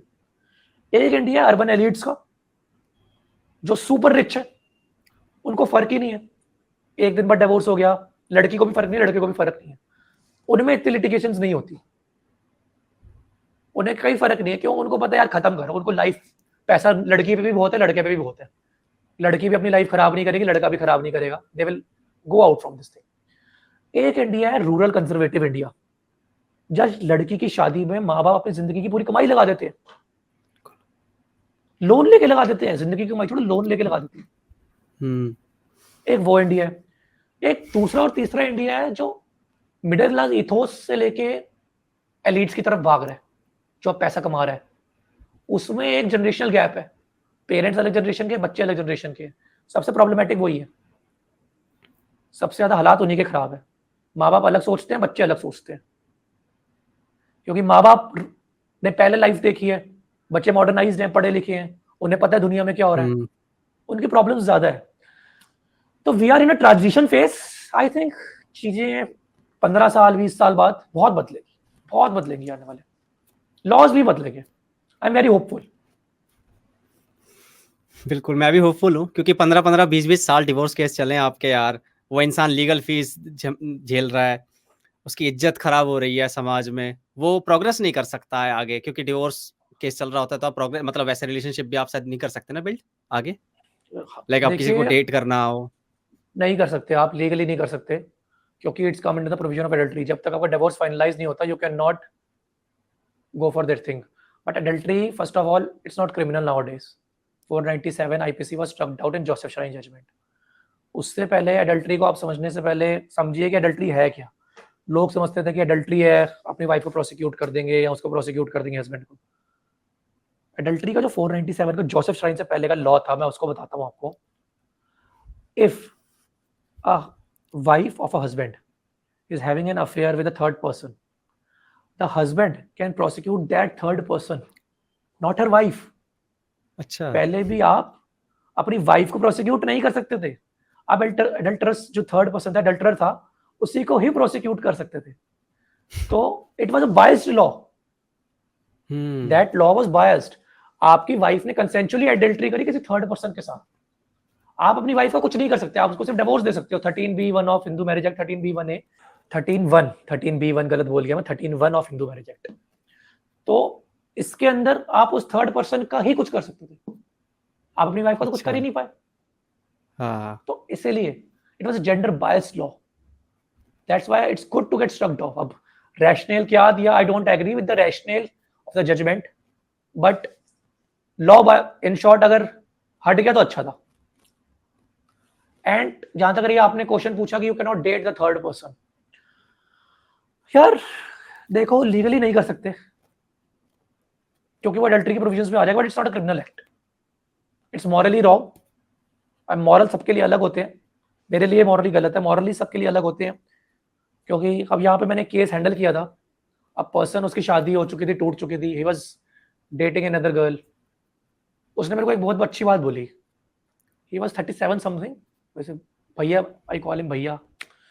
तो कहता यार शादी मेरे दिल से टूट चुकी थी, वो तो अब कागजों की बात है, जब दिल में ही कुछ नहीं है तो क्या करूंगा। तो अब सही है गलत है मुझे नहीं पता, सबके अपने लिए, आप लीगली नहीं कर सकते। अभी देख रहे हैं आप मैरिटल रेप को लेकर भी काफी बातें हो रही है, चर्चा में आ रहा है वो। तो मुझे आपके ओपिनियन जानने हैं मैरिटल रेप को लेकर, कि क्या वो क्रिमिनलाइज होना चाहिए या नहीं। सर आपने बहुत अच्छा क्वेश्चन पूछा है। सो सबसे ज़्यादा प्रॉब्लमेटिक लॉ अगर कुछ हो सकता है ना हमारी कंट्री में, वो हो सकता है मैरिटल रेप का। ये क्रिमिनलाइज होना चाहिए या नहीं होना चाहिए दूसरा क्वेश्चन है, मैं उस पर बाद में आऊँगा। पहले मैं इस लॉ के ज्यूरिस्प्रूडेंस पर डील करूँगा। ये लॉ ज्यूरिस्प्रूडेंस के बेसिस पे प्रॉब्लमेटिक है। ये मैरिटल रेप का लॉ ज्यूरिस्प्रूडेंस में स्टैंड नहीं करता। अब एक बात बताओ, क्रिमिनल ट्रायल होती है, एविडेंस होते हैं, कन्विक्शन के लिए evidence should be beyond reasonable doubt. Evidence should be proved beyond reasonable doubt. Husband and wife के बेडरूम में क्या हुआ, can you prove it beyond reasonable doubt? No, can not prove it beyond reasonable doubt. अगर marital rape का law बनता है, मैं secondary आ रहा हूं, बनना चाहिए नहीं बनना चाहिए, it will be just a tool for extortion, it will be just a tool for harassment, alimony extort करने के लिए। अरे क्योंकि अभी रेप प्रोविजन 498 में डायरेक्ट अरेस्ट रुक चुकी है। अब मैरिटल रेप आ जाएगा तो अरेस्ट हो जाएगी 10 साल तक की। कन्विक्शन एक में से 1000 में से एक होगी, आप प्रूव ही नहीं कर सकते। अभी एमपी हाई कोर्ट की एक जजमेंट देता हूं, 377 अननेचुरल सेक्स के अंदर थी आईपीसी के, वो वाइप आउट हो गया है इस बीएनएस में। You can not prove husband and wife में क्या हुआ, क्या नेचुरल था, वो 4 दीवारी के बीच में क्या हुआ, क्या था, आप नहीं बता सकते कंसेंचुअल था नहीं था। अगर मैरिटल रेप का लॉ बन गया, 80% of the men will be behind bars, jail में मिलेंगे। You have to come out, you have to admit कि लॉज के मिसयूज हो रहे हैं, 498 के मिसयूज हो रहे हैं। And it is just a leftist theory, it is just a theory of feminist to attack the institution of marriage. मैं आपको अगर जेन्युइन बात बताऊं, मैरिटल रेप का जो लॉ है, it is just by the leftist propaganda. ये propaganda theory है कि एक शादी सेकंड, का एक इंस्टीट्यूशन अटैक सेकंड, किया जाए। यहाँ मैं थोड़ा-सा काउंटर करूँगा, डेविल्स एडवोकेट भी प्ले करना पड़ता है ताकि इको चैम्बर ना लगे। क्या लड़की की कंसेंट की कोई वो वैल्यू नहीं है अगर वो शादी में भी है तो? क्या उसकी खुद की कोई बिल्कुल है, बॉडीली ऑटोनॉमी नहीं है? It is given. अभी आपने काउंटर एफिडेविट देखा होगा, सेंट्रल गवर्नमेंट ने फाइल किया है, आपको शायद पता हो या ना पता हो। Marital sir, the consent of women is protected inside the institution of marriage also. It is already protected under in the provisions of 498A and domestic violence act. इसको प्रोटेक्ट किया हुआ है। Sexual violence is covered under these laws. How can you make the law marital rape? How can you say that husband is a rapist? First of all, आपकी शादी होती है, आप सबसे पहले शादी को समझिए। आप मैरिटल रेप की बात करते हैं, what is marriage? It's about मतलब it's about cohabitation, it's about reproduction, it's all about sex. It's not all about sex. Sex is the most basic ingredient of marriage. अब कंसेंट दिया, शादी consensual होती है, otherwise it's not a valid marriage. लड़के ने consent दिया, लड़की ने कंसेंट दिया। कंसेंट को विड्रॉ करने का मैकेनिज्म क्या है, आप पढ़िए। मैं आपको एक वीडियो बताता हूं, एक सीनियर एडवोकेट है Aishwarya Bhati ma'am, very prominent lawyer, बहुत अच्छी लॉयर है मैम, उनकी वीडियो देखिए आप। मैम ने बहुत अच्छे से एक्सप्लेन किया है। आप कैसे एक्सप्लेन करेंगे 4 वॉल्स में क्या हो रहा है? Will you sign a consent letter with your wife every night? It is not possible, it can not be proved. If things can not be proved, how can you make a offense which can not be proved? आप कहते हैं लड़की की consent की value नहीं है। अगर लड़की ने कंसेंट विड्रॉ कर लिया, it is sexual abuse is prevented under 498 and other laws. अभी काउंटर एफिडेविट आया है सेंट्रल गवर्नमेंट का, and central government has strictly approached the criminalization of marital rape, and I am very thankful that sanity has prevailed. Thanks god that some sanity has prevailed कि ये criminalization के support में नहीं आ गई central government, and I am very hopeful that apex court will not only criminalize this thing. क्योंकि 498 का misuse आप संभाल नहीं पा रहे, मैरिटल रेप को क्या संभालोगे? शादियां होनी खत्म हो जाएगी bro, men will not getting married. आज आपको मैं एक सिचुएशन देता हूं, हस्बैंड को पता लगा उसकी वाइफ का किसी के साथ अफेयर है, अभी तो 498 आता है, उसने क्वेश्चन रेज कर दिया तो मैरिटल रेप लग जाएगा, वो तो जेल पहुंच जाएगा। फादर इन लॉज पर रेप चार्जेस हो रहे हैं आज। 498 एक स्नेक विदाउट अ पॉइजन बन गया, कोर्ट समझ गई तो कुछ नहीं हो रहा था। फादर इन लॉज पर रेप चार्जेस आ रहे हैं, ब्रदर इन लॉज पर रेप चार्जेस आ रहे हैं। तो दिस थिंग सिर्फ सुनने और बोलने में बातें अच्छी लगती है कि criminalize marital rape and all this thing, but practically ये बहुत प्रॉब्लमेटिक प्रोविजन है, एंड देयर इज इंटेलेक्चुअल। अभी अगर दिल्ली हाई कोर्ट की जजमेंट आई थी मैरिटल रेप पे, तो स्प्लिट वर्डिक्ट, जो देयर वाज जस्टिस शक्देर जिन्होंने क्रिमिनलाइजेशन के लिए करा था, जस्टिस हरिशंकर जिन्होंने अगेंस्ट किया था। अब जस्टिस हरिशंकर की वर्डिक्ट पढ़िए, there is intelligible differentia between husband and other man. Sushma Swaraj ji के हस्बैंड थे Swaraj Kaushal ji, he was also the governor of Mizoram, I guess Mizoram और मणिपुर। 2017 में इनकी एक स्टेटमेंट थी कि if marital rape is criminalised, men will be behind bars. This is, he is not a man that is saying. Very prominent lady lawyers, they are also against the criminalization of marital rape. A person who has little bit of sanity will not be in the criminalization of marital rape. तो क्योंकि ये law jurisprudence के aspect भी fail हो जाता है। जब evidence से प्रूव नहीं कर सकते तो अब सेकेंडरी क्या प्रूव करोगे? फोर वॉल्स में कौन है हस्बैंड एंड वाइफ? कोई विटनेस है नहीं। Husband was saying that I was making love. Wife was saying he raped me. I was not having the consent. How will you prove that thing? उसने बोल दिया wife ने कि मेरा consent नहीं था। आप कैसे मान लो कि कंसेंट था कि नहीं था? Was it consensual or not consensual? आप पे अगर हस्बैंड ने आपको पीटा, मारपीट करी, आपको एक हाइपोथेटिकल सिचुएशन देता हूं, let's say husband and wife का एक नॉर्मल रिलेशनशिप हुआ, हेल्थी रिलेशन चल रहा है, एट 10 PM एक कंसेंचुअली उनके बीच में एक रिलेशन फॉर्म हुआ, a very consensual. After that, after 2 hours 3 hours उनके बीच में कुछ डिसएग्रीमेंट हो गए, हस्बैंड ने वाइफ पे पीटा, मार पिटाई कर दी। अब आपके हिसाब से यहाँ पे अगर आप कहते हैं हम सीमेंट ट्रैक करेंगे, ये सब करेंगे, यार वो तो कंसेंचुअली था ना जो रिलेशन फॉर्म हुआ। हस्बैंड को आप प्रोसिक्यूट करो मारपीट के ऑफेंसेस के अंदर, उसने गलत किया मारपीट, पर यहाँ पे तो आप लगा दोगे कि इसने रेप किया मेरा, सीमेंट ट्रैक्स मिल जाएंगे, सब मिल जाएंगे। तो this thing can not be proved.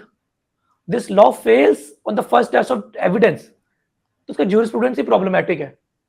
Foreign countries में आप कहते हो कि मैरिटल रेप क्रिमिनलाइज्ड है, यार वहां के एक टेस्टिमनी के आधार पर जेल में नहीं डाल देते ना, वहां के लॉज अलग है। यहाँ पे आपने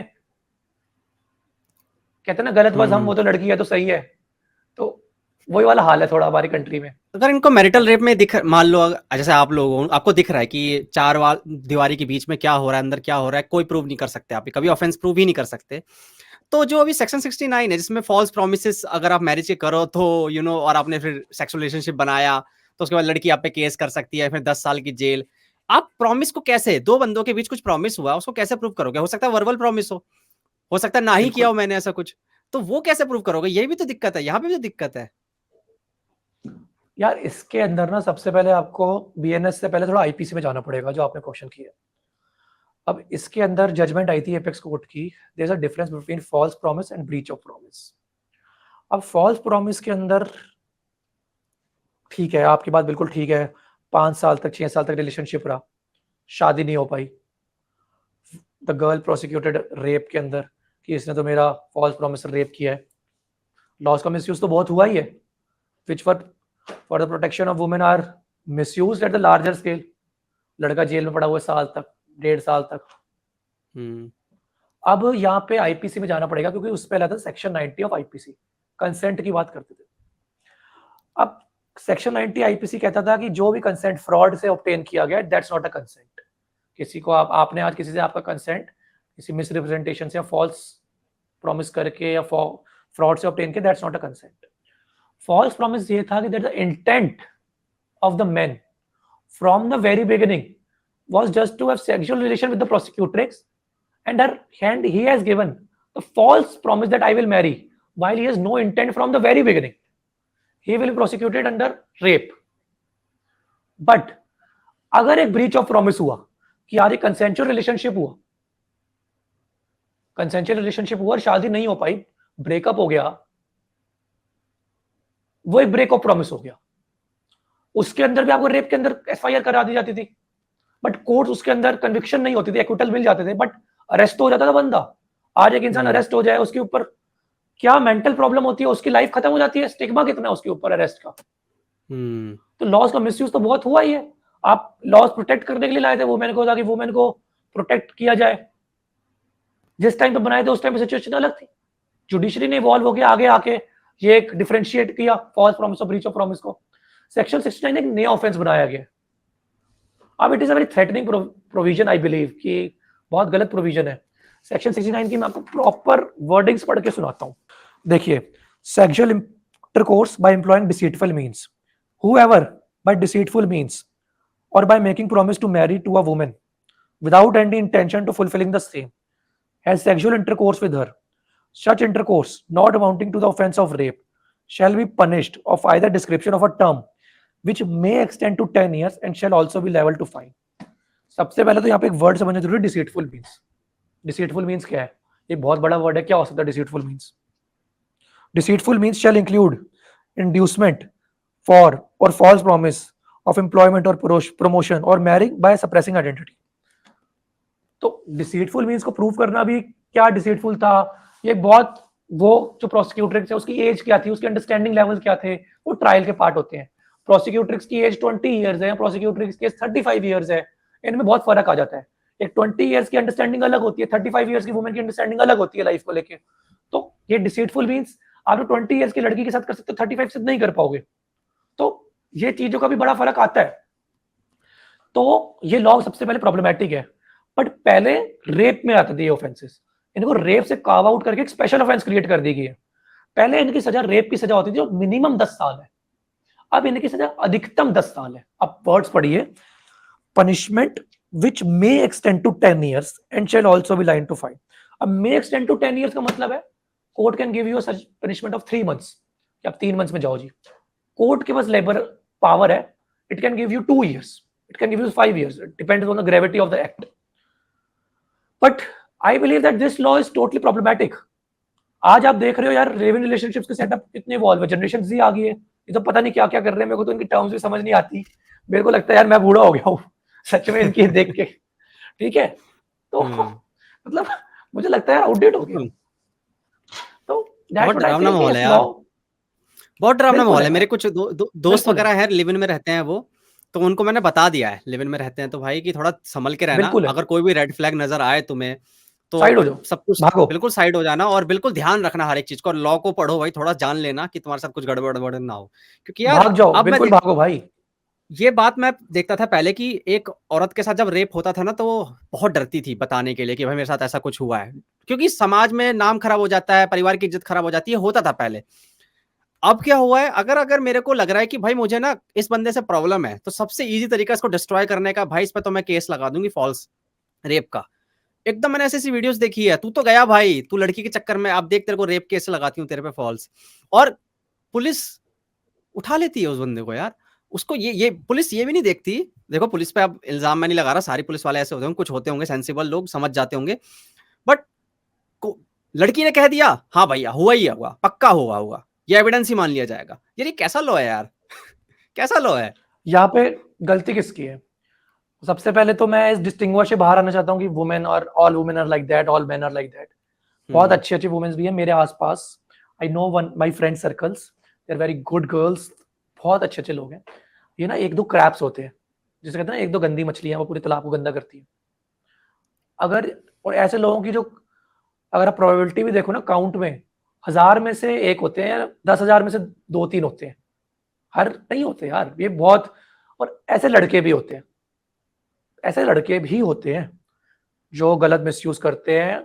मतलब I am out of this generalization की लड़कियां हैं तो सारी लड़कियां फॉल्स केस करती हैं, मैं जनरलाइजेशन में नहीं करता. लड़के भी हैं जो यार मर्डरर्स हैं, रेपिस्ट हैं, जो सब है. It's all about human. अब आपने जो बात करी वो बहुत अच्छी बात करी. ऐसा क्यों हो रहा है, मैं आपसे रवि जी जानना चाह रहा हूँ. प्रॉब्लम यहाँ लड़की और लड़के के लिए प्रॉपर पावर डायनामिक्स की पावर है, लॉ की. जो भी वुमेन ऐसी बात कर रही है, आपने जो वीडियो देखी है वो सब कर क्यों पा रही है? उसमें कॉन्फिडेंस आ रहा है कि मैं तो इसको डिस्ट्रॉय कर दूंगी एक फॉल्स केस लगा के, मेरा कानून कुछ नहीं उखाड़ सकता. समझ रहे हो? अगर उसमें वो कॉन्फिडेंस ही ना हो, अगर मैं कहता हूं जेंडर से बाहर आओ, लड़कियां लड़के से बाहर आओ, किसी के अंदर ये कॉन्फिडेंस भी ना हो कि मैं इस पर अगर झूठी केस करूंगा मेरे को जेल कर दिया जाएगा, मेरी जिंदगी खत्म हो जाएगी. अगर मेरे में ये डर होगा ना, मैं दोबारा केस करने से 10 बार सोचूंगा. इस लड़की जिसकी आपने वीडियो देखी है, जिसकी भी आपने बात करी है, अगर उसको ये डर होता कि अगर मैं इसमें झूठा केस करूंगी मेरी लाइफ खत्म हो जाएगी, मैं जेल चली जाऊंगी, कभी ना करती. तो इसीलिए आ रहा है ये सब, क्योंकि सिस्टम फेल है. It's a failure of system. अब उस लड़की को इतना पता है कि मैंने तो एक टेस्टिमनी दे देनी है, इस लड़के की जिंदगी बर्बाद हो जाएगी, ये बेलें कराता रह जाएगा, सब कुछ करता रहेगा, मेरा कोई क्या कर लेगा. पहले तो 10 साल केस लड़ेगा, उसके बाद पता लगेगा that I have given false evidence, मेरे पे नया केस आएगा, क्या नहीं आएगा. और तब तक तो इतना टूट जाएगा लड़का, इसमें हिम्मत ही नहीं बचेगी मेरे से लड़ने की, मैं एक्सटॉर्ट कर लूंगी, ये कर लूंगी. It's a failure of system.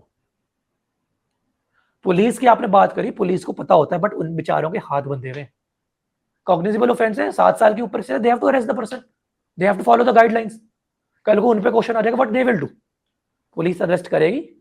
उन बेचारों को पता होता है, I have talked with police officer, उन्हें भी पता होता है यार क्या करें, हमें भी पता है। मैं बहुत पुलिस ऑफिसर से जानता हूँ, मेरे बहुत अच्छे अच्छे दोस्त हैं कई police officers, they are very good humans.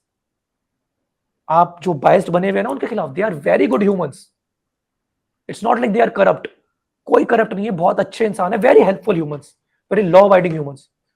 But उन्हें पता अरेस्ट करना है, उनकी नौकरी चली जाएगी, उनको फॉलो करना है। तो ये लॉ की प्रॉब्लम है, it's not a problem of man और women, it's a problem of law. Law should be changed immediately. उस वुमेन के ऊपर एक अगर डर आ जाए ना, यार अगर मैंने झूठा केस कर दिया मैं बचूंगी नहीं। अभी एक यूपी के अंदर सेशन कोर्ट के अंदर जजमेंट आई थी, रुकिए मैं आपको बताता हूँ। एडिशनल डिस्ट्रिक्ट जज so and so sentenced the woman to 4 years 6 months and 8 days, in total 1653 days in prison, matching the duration for which the accused men had to remain behind bars due to false accusation. Additionally, the woman has been fined around 5,88,822 rupees. क्या बात है यार। Women ने एक false case लगाया जिसकी वजह से एक आदमी 4.5 साल जेल रह के आया, उस वुमेन को भी 4.5 साल की सजा हो गई कि तुम्हारी झूठे बयान की वजह से वो इंसान इतने दिन जेल काट गया, अब तुम उतने दिन जेल काटो। ऐसे जजमेंट्स आए, रुक जाएगी फॉल्स केसेस। किसमें हिम्मत पड़नी है। आई अप्रिशिएट द जुडिशरी, मैं मानता हूं जुडिशरी हमारी कंट्री के, यार मेरे दोस्त हैं जो जजेस बने हुए हैं, वो कितने आर्डियस एंड स्ट्रेनियस एफर्ट्स करते हैं, इतने मुश्किल एफर्ट से निकलते हैं, 3-3 साल की उनकी प्रिपरेशन चलती है, उसके बाद वो जज बनते हैं, दिन में 100 केस कर रहे हैं, ओवरवर्कड है, ओवरलोडेड है, प्रेशर है हायर जुडिशरी का, have to follow the guidelines, have to follow everything, इतने ज्यादा लैक ऑफ इंफ्रास्ट्रक्चर में काम कर रहे हैं, उसके बाद भी उनके ऊपर वर्कलोड इतना है। ऐसे जजमेंट्स आए, कैसे किसी की हिम्मत आती है आप बताइए। आई सैल्यूट दिस जज, this person who has given such sentence, such judgement.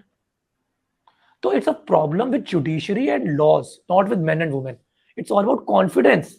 It's the failure of system that has given that woman, which you are talking about, the confidence to talk in that manner. आज आपको रवि भाई confidence है कि मैं तो किसी की ऐसी तैसी कर दूंगा, मेरा कोई कुछ नहीं उखाड़ सकता। मैरिटल रेप का लॉ बन गया ना, यही होने वाला है। आपको पता है वाइफ को कॉन्फिडेंस है, मेरा पति कुछ बोलेगा अभी बंद कराती हूँ, अभी पुलिस बुलाती हूँ।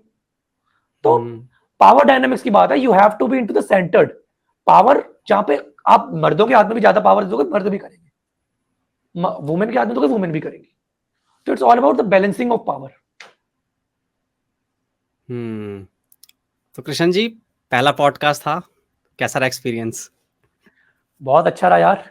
स्टार्टिंग में थोड़ा नर्वस जरूर था, मैं जरूर झूठ नहीं बोलूंगा, बट जैसे जैसे फ्रेम आउट हुआ, वो अंदर अंदर मोमेंटम तगड़ा आ गया, एंड यस बहुत अच्छा लगा।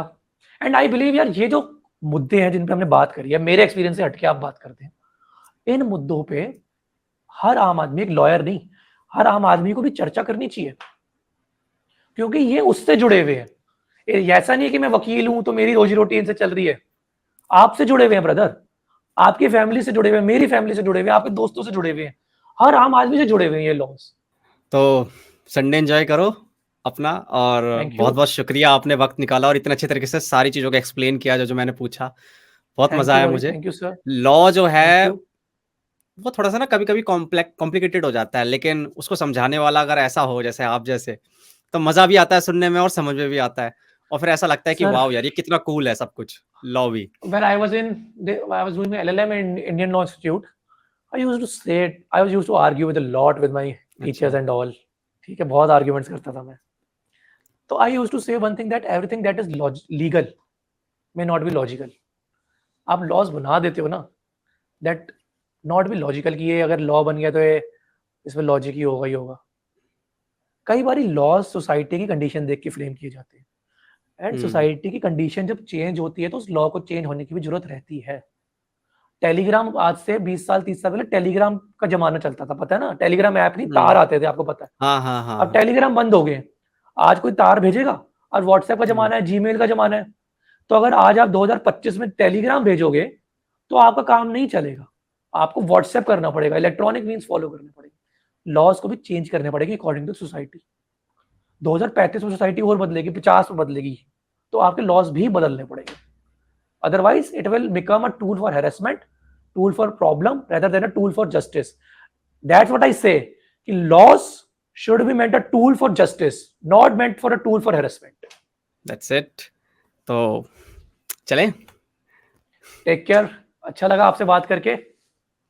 या और बिजी हो आज, संडे आज बिजी रहोगे? यार एक्चुअली मेरे को कुछ क्रिमिनल कंप्लेंट्स हैं ड्राफ्ट करनी है, मेरी फाइलिंग है, मेरे साथ को एक अच्छा, आर्गुमेंट से परसों, और मेरी अगले अच्छा, हफ्ते 2-3 ड्राफ्टिंग फाइलिंग्स हैं, उन पे लगा हुआ। We lawyers have no Sunday, we lawyer have no Mondays, we are working every day every time, we are on holiday on every day every time. जब काम है तब काम कर रहे हैं, जब काम नहीं है तब काम नहीं कर रहे। बिल्कुल, बिल्कुल। तो चलिए अपना आप संडे एन्जॉय करिए और काम करिए थैंक यू और रवि, बहुत थैंक यू अच्छा रवि लगा। साहब। दोबारा मुलाकात होगी फ्यूचर के अंदर, कभी और कुछ मुद्दे उठेंगे, बिल्कुल तो बिल्कुल बिल्कुल, बिल्कुल बिल्कुल मिलेंगे बिल्कुल यार, बिल्कुल। बिल्कुल ओके, रवि ब्रदर। तो चलो, टेक केयर रवि चलो brother, bye. Take care, have a take nice care day, you bye too. Bye. Bye, bye. Bye, you too, bye.